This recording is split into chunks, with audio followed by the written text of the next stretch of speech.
ఇక్కడ అంశం ఏంటంటే, తండ్రి నీ చేతికి నా ఆత్మను అప్పగించుతున్నాను అనే మాట. దేవునికి స్తోత్రం. హల్లెలూయా. Praise the lord.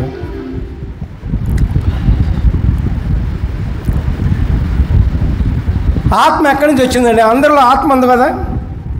ఏమ్మా, ఆత్మ ఉందా? అందరిలో ఉందిగా. ఆత్మ ఉందా? ఆత్మ లేని వాడు చేతులు పోగెత్తాడు. ఆత్మ ఉన్న వాళ్ళు చేతులు పోగెత్తాడు. అదే దేవుడిచ్చిన శ్వాస. ఆత్మ ఎవరిది?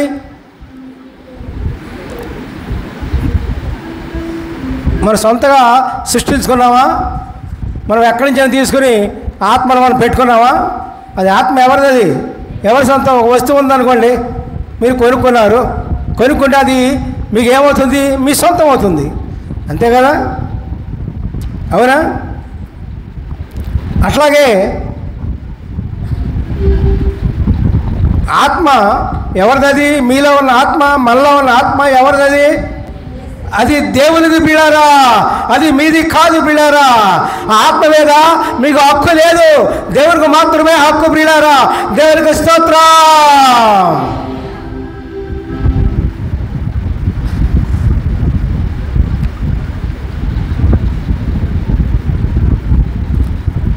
దేవుడిచ్చిన శరీరంతో ఈ ఆత్మను ఏం చేస్తున్నారు మీరు? పాడు చేస్తున్నారా? బాగు చేస్తున్నారా? మీకు ఇష్టం వచ్చినట్టు చేస్తున్నారా? దేవునికి ఇష్టం వచ్చినట్టు చేస్తున్నారా? దేవుని ఆత్మ. మనం ఏదైనా వస్తువు తీసుకున్నాం అనుకోండి, ఏదైనా పెళ్ళిళ్ళకి వెళ్తున్నాం అనుకోండి, ఉదాహరణకి ఒక బంగారు గొలుసు ఎవరన్నా అడిగి అరువు తీసుకెళ్తున్నాం అనుకోండి, అవునా కదండి? తీసుకెళ్తారుగా. ఆ వస్తువు వేసుకుని మీ పిలిచిన చోటుకు వివాహానికి వెళ్ళినప్పుడు అప్పుడు మీరు ఏం చేస్తారు? మళ్ళీ తిరిగి ఇచ్చేయాలి కదా. లేకపోతే ఆ గొలుసులో 2 ముక్కలు కట్ చేసుకుని వస్తారా? కట్ చేసుకెత్తారా? ఎట్లా అయితే తీసుకున్నామో అదేవిధంగా వారి వస్తువును వారికి అప్పచెప్పాలి. అవునా కాదండి? అవునా కాదా? బంగారు వస్తువుని కాదు, ఏ వస్తువు తీసుకున్నా సరే వారి వస్తువు ఏ విధంగా తీసుకున్నామో అదే విధంగా వారికి అప్పచెప్పాలని బాధ్యత మంద ప్రియులారా. దేవునికి స్తోత్రం. ఆ వస్తువు మంద కాదు, ఇంకో పొరుగు వాడిది. అట్లాగే ప్రియులారా, మనలో ఉన్న ఆత్మ మంద కాదు, దేవుంది. మన ఆత్మను, దేవుడు మనకి ఇచ్చిన ఆత్మను మనం ఎట్లా అప్పచెప్పాలి? దేవునికి పరిశుద్ధంగా అప్పచెప్పాలి. పరిశుద్ధమైన ఆత్మను దేవుడు మనకు అప్పచెప్పాలి. కాబట్టి ప్రియులారా, మనలో ఉన్న దేవుని ఆత్మను పరిశుద్ధంగానే దేవునికి అప్పచెప్పాలి ప్రియులారా. దేవునికి స్తోత్రం. హల్లెలూయా. Praise the Lord. Praise the Lord. అదే ఇక్కడ యేసు ప్రభువు ఉంది, నా ఆత్మను మీకు అప్పగించున్నాను. ఎట్లాగైతే దేవుడు భూలోకంలో జన్మించారో, ఏ ఆత్మకైతే జన్మించారో, పరిశుద్ధమైన ఆత్మతో జన్మించారో, అదే ఆత్మ 33 సంవత్సరాలు జీవించిన ఆయన ఆత్మను కొంచెం కూడా పోగొట్టుకోరా. పరిశుద్ధంగా తెచ్చుకున్నారు ఆత్మనే, పరిశుద్ధంగానే ఉన్నారు పిల్లారా. పరిశుద్ధమైన ఆత్మ దేవునికి మనం అప్పచెబుతున్నాడు పిల్లారా. దేవునికి స్తోత్రం. మనం కూడా దేవుని ఆత్మను పరిశుద్ధంగానే అప్పచెప్పాలి దేవునికి పిల్లారా. ఈ శరీరం ద్వారా, శరీరం మూలమున దేవుని ఆత్మను కలుషితం చేసి దేవునికి అప్పచెప్పకూడదు పిల్లారా. దేవునికి స్తోత్రం. అర్థమైందా? అర్థమైందా? నాకు కలిపి వచ్చింది, మీకు అర్థమైందా లేదు తెలియదు. అర్థమైంది? చేతులు పైకి ఎత్తండి. హల్లెలూయా. Praise the Lord. మళ్ళా వాళ్ళ ఆత్మ ఎవరిదండి? ఎవరిది? దేవుంది. గట్టిగా రండి. ఎవరిది? దేవుంది. మనం ఏం చేయాలి?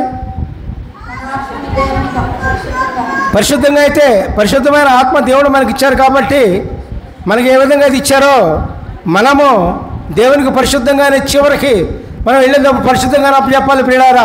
దేవునికి స్తోత్రం. ఇది సత్యం, ఇది నమ్మాలి అందరూ. దేవునికి స్తోత్రం. హల్లెలూయా. Praise the lord.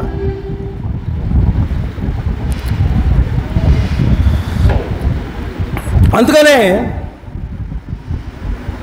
ఆదికాండంలో ఆత్మ గురించి చెప్తూ ఉన్నాడు. ఆదికాండం 2:7 చూడండి ఒకసారి. ఆదికాండం 2:7, 2వ అధ్యాయం 7వ వచనం. దేవుడైన యెహోవా నేల మట్టితో నరుని నిర్మించి నాసికా రంధ్రములలో జీవవాయువును ఊదగా నరుడు జీవాత్మ అయ్యెను. హల్లెలూయా. Praise the Lord. ఆ జీవాత్మ ఊదబట్టే మనకు దేవుని యొక్క జీవాత్మ మనలో ఉంది. జీవాత్మ మనలో లేకపోతే, ప్రభు ఆత్మను ఊదపోతే, దేవుని ఆత్మను ఊదపోతే ప్రియులారా మనం సంచరించేవాళ్ళం కాదు, మాట్లాడేవాళ్ళం కాదు, తలంచేవాళ్ళం కాదు, ఏ పని చేసుకునేవాళ్ళం కాదు ప్రియులారా. మనము దేవుని ఆత్మ మూలంగా జీవిస్తున్నాం కాబట్టి మన పనులు మనం చేసుకోగలుగుతున్నాం ప్రియులారా. మనం దేవుని ఆత్మ మనలో ఉండబట్టే మనం చేసుకున్న పనులు, మనము ఇష్టమైన పనిని, దేవునికి ఇష్టమైన పనులు మనం చేయగలుగుతున్నాం ప్రియులారా. లేకపోతే చేయలేం. హల్లెలూయా. Praise the Lord. అట్లాగే యోబు కూడా అంటూ ఉన్నాడు ప్రియులారా. ఏమంటున్నాడు? యోబు 33 అధ్యాయం 4వ వచనం. దేవుని ఆత్మ నన్ను సృజించెను. యోబు ఏమన్నాడు? దేవుని ఆత్మ నన్ను సృజించెను, సర్వశక్తుని యొక్క శ్వాసము నాకు జీవమిచ్చెను. హల్లెలూయా. Praise the Lord. చూసారా, యోబు అన్ని బాధల్లో ఉండి కూడా ఏం మాట్లాడుతున్నాడో చూడండి పిల్లారా. దేవుని ఆత్మ నన్ను సృజించాను, సర్వశక్తుని యొక్క శ్వాసము నాకు జీవమిచ్చాను. నేను బ్రతికున్నానంటే దేవుని ఆత్మే, దేవుని శ్వాసమే. దేవుని శ్వాస నాలో ఊదబట్టే, ప్రభు ఆత్మ నాలో ఊదబట్టే, ప్రభు శ్వాసము నాలో ఉండబట్టే, ఆయన నాలో ఊదబట్టే నేను జీవించి ఉన్నా, బ్రతికి ఉన్నా. ఆయన శ్వాస ఊదలేదనుకోండి, నేను బ్రతికి ఉండేవాడిని కుదిరిలేరా. దేవునికి స్తోత్రం. హల్లెలూయా. Praise the Lord. మరి ఇప్పుడు దాన్ని బట్టి మనకు అర్థమవుతుంది ఏంటి? మనకు అర్థమవుతుంది ఏంటి చెప్పండి? మనలో ఉన్న ఆత్మ, మనలో ఉన్న శ్వాస దేవుడిచ్చింది. మనలో ఉన్న ఆత్మ దేవుంది, మనది కాదు. అరువు తెచ్చుకున్నాం, అరువు ఇచ్చాడు మనకి దేవుడు. అప్పు ఇచ్చాడు. అప్పు రబ్బాయి భూలోకాలకు వెళ్తున్నావు, నా ఆత్మ నీకు ఇస్తున్నాను, నువ్వు జాగ్రత్తగా బతుకురా అబ్బాయి. నువ్వు వచ్చేటప్పుడు నా ఆత్మ నాకు చక్కగా అప్పు చెప్పాలి, లేకపోతే నీకు ఉంటుంది భరతం అని చెప్తున్నాడు దేవుడు.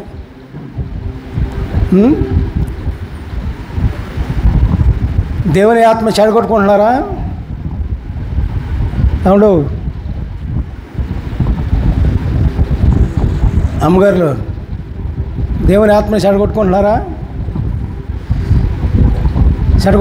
ఉందా? చక్కగా ఉందా? చూసుకోండి ఒకసారి, తడువుకోండి. అట్టా ఉందా? దేవుని ఆత్మను చక్కగా కాపాడుకోండి. దేవుని ఆత్మ దేనివల్ల కలుషితం అయిపోతుంది అంటే, ఈ శరీరం మూలంగా దేవుని ఆత్మ కలుషితం అయిపోతుంది. దేవునికి స్తోత్రం.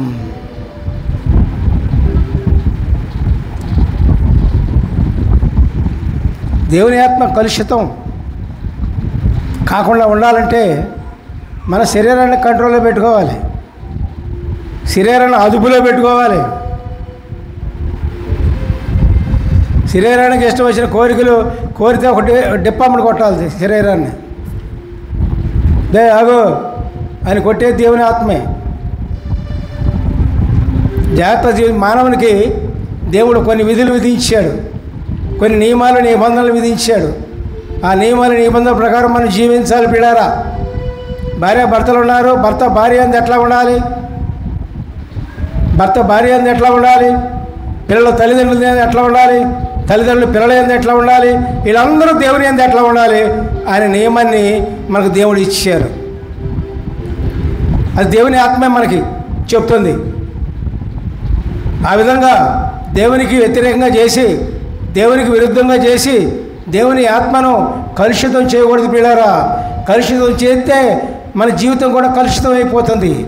మన జీవితం కూడా కలుషితం అయిపోతుంది పిల్లారా. మన జీవితం కలుషితం అయిపోయిందంటే అది మళ్ళీ బాగుపడే వాళ్ళకి కొంతకాలం పడుతుంది. అదైనా దేవుని యందు విశ్వాసం ఉంచినప్పుడు పిల్లారా. దేవునికి స్తోత్రం. హల్లెలూయా. Praise the lord.